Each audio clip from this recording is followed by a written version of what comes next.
നിങ്ങളെന്നെ തിന്നാതിയായി ചീ പരിത്തൊരു സാധനം മാടാ ഇതാരാ എന്റെ പൂതി എന്റെ വാപ്പ പോയി ഞാനൊക്കെ അങ്ങനത്തെ തിന്നിട്ട് തന്നെയാണ് വളർന്നേ എന്റെ പൂക്കുറ്റി പോലത്തെ മുടി വെട്ടിയാണു ഞാൻ തിന്നില്ലെങ്കിൽ ആർക്ക് പോയി വല്യമ്മാണൊന്നും നോക്കൂല ഞാൻ ആക്രിക്കാർക്ക് പോയേ ഒന്നിവിടെ വന്ന ഞാൻ പറയുന്നു കേക്കണില്ല.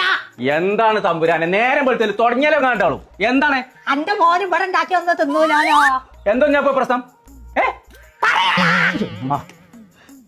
എത്താണല്ലേ കുഞ്ഞാർപ്പിച്ച് എനിക്ക് ഇവിടുത്തെ എത്തും തിന്നാ വേണ്ട ഞാൻ കടയിൽ പോയി കഴിച്ചോളാം.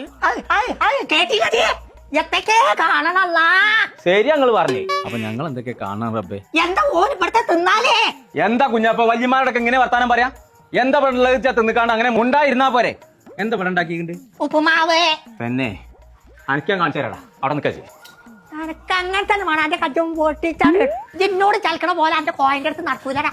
പറഞ്ഞു നന്നായി ഉപ്പുമാവേ അത് നീരുന്ന ഞാനും ഉണ്ട് ഉപ്പുമാവേ ഉപ്പുമാവ് ഇങ്ങാണ് നിന്നാ എല്ലാം വണ്ടി എടുക്കേ ഇപ്പൊ എനിക്ക് കൊൽക്കത്ത റോളും സാൻഡ്വിച്ചും വേണം. എന്നാ വണ്ടി വിടറാ നെൻപൂരി ജ്യൂസിക്ക് അവിടെ അലാക്കിന്റെ സാൻഡ്വിച്ച് ഉണ്ട് ഞാൻ പറഞ്ഞോ തന്നെ എന്നുവെച്ച് ജ്യൂസിന്ന് ഒരു ജ്യൂസ് വാങ്ങിയാ പറ്റി ആയിക്കോട്ടെ അല്ലോ ജീവണ്ടേ വാങ്ങി തരണ്ട് ചെങ്കള നമ്മളിപ്പോ ഉള്ളത് നിലമ്പൂരുള്ള ബാംഗ്ലൂർ ജ്യൂസി ആൻഡ് ഫുഡ്സിലാണ്. കൽക്കത്ത കട്ടി റോള് മൽബ grilled sandwich falooda shake juice അങ്ങനെ ഒരുപാട് വെറൈറ്റി ഐറ്റംസുകൾ നല്ല ക്വാളിറ്റിയിലും ക്വാണ്ടിറ്റിയിലും തൊള്ളൊക്കെ ചാതുള്ള സാധനങ്ങൾ പള്ള നിറച്ച് തിന്നണമെന്നുണ്ടെങ്കിൽ വാതിൽ അടച്ചോട്ട് ഇങ്ങോട്ട് പോന്നോളി നമ്മളെ നിലമ്പൂരുള്ള ജ്യൂസിക്ക്. അപ്പൊ നമ്മളെ ജ്യൂസിന്റെ ലൊക്കേഷൻ മറക്കണ്ട, നിലമ്പൂര് ജ്യോതി പടിക്കല്.